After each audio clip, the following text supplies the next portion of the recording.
Since the dawn of time, we have been banging rocks together, attaching strings to wood, and making music. We made pianos, woodwinds, and all sorts of instruments to make people say, damn, that guy knows how to play that thing. Well, times have changed. We have made them paradigms in electronic products, and now those products are being mimicked by other products. Art and pictures have been talked over so much that almost every video critiquing AI is only the visual aspect of it. But as a musician of over 5 years, we're going to talk about AI music.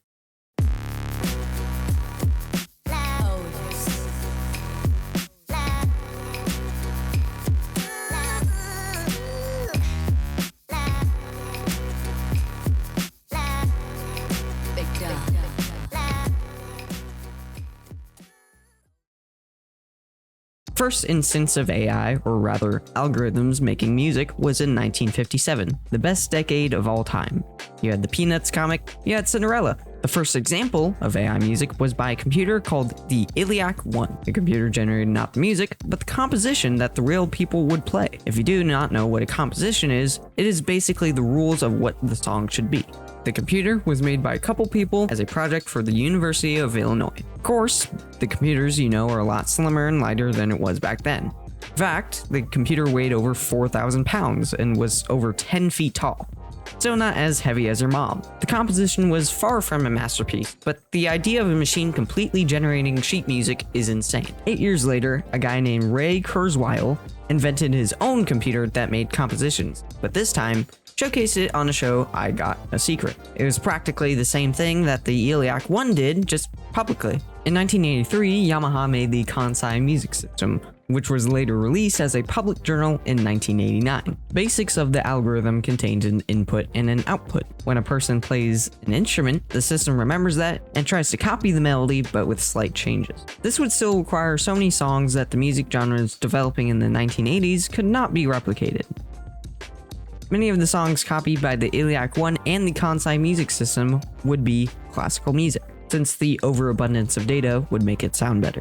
Anyways, there's so many examples that just copy what the ccluCid did. The first actual public platform for AI music was Suno. Suno is a text-to-music website where you can publish your music on their platform. Like every tech company, it was made with a small team until a rich person says, "This is going to make me so much money."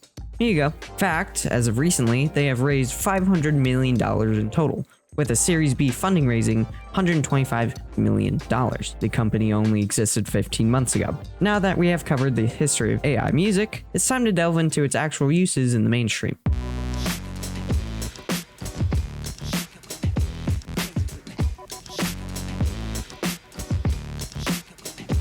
In 2023, a random user on Twitter made a song using Drake and The Weeknd, disguising it as a snippet or leak. You might be saying, hey, Suno can't do that, which you're right. The user made the instrumental, then replicated the artist's voice, and then sang his own lyrics. Then officially published it under his name in all the music platforms. The song was later submitted for a Grammy. Wow, people are so dumb. Grammy submission was soon rejected, and the song was removed from all music platforms by the Universal Music Group due to copyright infringement. I can't believe they removed such talent. This eventually led to thousands of people trying to capitalize on popular artists publishing to platforms like Spotify and Apple Music. Now, remember, when you publish a song to one of these platforms, it is available for monetization. To publish a song, you must go through a publisher or record, but websites like DistroKid or TuneCore allow you to submit a song for a price. I've personally gone through this before, and it takes a little while to submit the song and for it to be reviewed. You get royalty updates every day, and you can pay out every month. This allows people to pump out AI songs for people to listen to and get a little bit of money. But how much money? Let's take Spotify for example. One stream equals 1/100th of 2 cents. At a scale, let's say your AI song gets 23,000 streams. You can make about $54. Now, if you sit down and make a bunch of AI songs, this is possibly a side job. Now, I do not condone this behavior because you're going to likely make a fool out of yourself. Anyways, let's talk about some of the most popular examples, people trying to make a profit.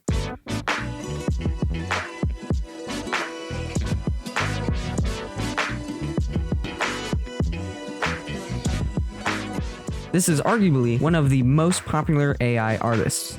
This artist is very lazy. They take comments from Instagram, put them into a song generator, publish it on YouTube. The comments usually say really out-of-pocket things because of the shock factor. Not to mention all the small artists who make amazing music are undermined by the shocking nature of these artists, or rather, clout chasers' popularity. As a musician, I felt disappointed to release my music because someone who's immature types out a prompt and makes a profit. If you're like me, you probably go on Spotify and go through your weekly playlists like Discover Weekly or Release Radar. Many of these playlists are not that good, but what happens if you don't listen to music for a long time? Well, a bunch of AI slop. There are so many examples of people having fully AI-generated songs on their Discover Weekly. This is kind of a big problem for new users buying into the Spotify plan. Since the AI songs are generic genre slop, the people who just bought into Spotify are likely going to get the worst of the worst.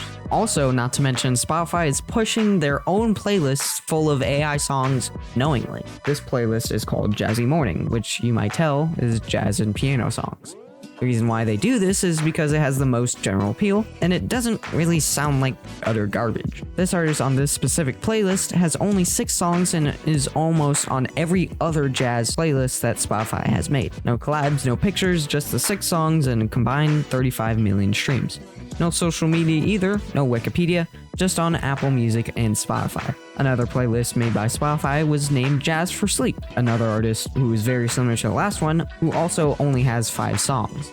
No social media, and a bunch of playlists. This time, it has a lot of user playlists with 2 Spotify-made playlists. However, the overflow of playlists is all the same. Jazz Sleep, Sleep Jazz, Cozy Jazz, Sleepy Jazz, Bedtime Jazz, Jazz for Sleeping, Sleepy Jazz. Wait, the jazz is sleeping? So why is Spotify pushing these AI-generated artists to the front page of their app?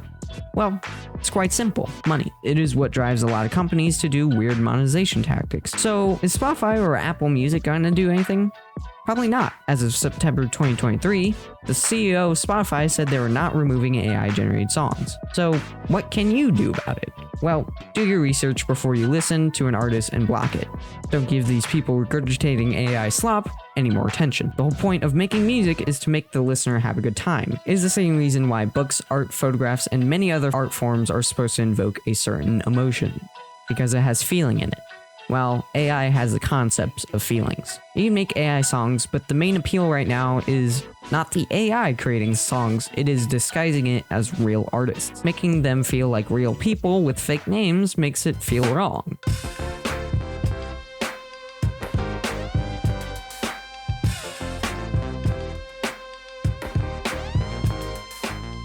On Adobe Stock, the AI-generated photos says it's clearly on the photo. But is that really a fix? You could just not label the song and it slips through the cracks. So you can make people review the songs and certify that's not AI, and then upload them. This would be a highly unrealistic expectation because about 60,000 songs are uploaded every day to Spotify. Assuming that those are full 3-minute songs, that is about 180,000 minutes of music. The ease of making music makes it so that anyone can do it now. Whether that be good or not is up to them to learn and spend time on. The fix for this is kind of hard to pick out, but one of the biggest things to move people to abuse Spotify is the incentives. The incentive to make a bunch of songs to compete with other artists and make a bunch of revenue. The ease of typing out a prompt and making a song that sounds decent is scary. Sure, you can have these songs for personal use, but the monetization for people making these songs incentivizes people to make more of them. Now, I don't think anytime soon AI music is going to be replacing Taylor Swift or anything. But the fact that it's getting better and better as I'm talking about it, it's going to happen. As a listener, you have to be conscious of what you're listening to. Do some research and form your own opinion. I'm not saying that every AI song or artist is bad.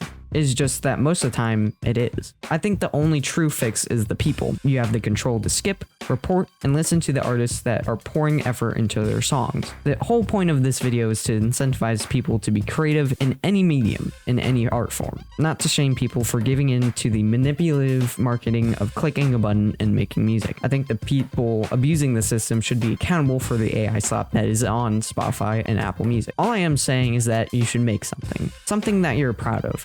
This applies to everything you do. All of this music from this video has been from the artist Otis McDonald. You can support him on his Spotify and on his YouTube channel, where he uploads his music too. The links are in the description. Support the real artists and keep creating.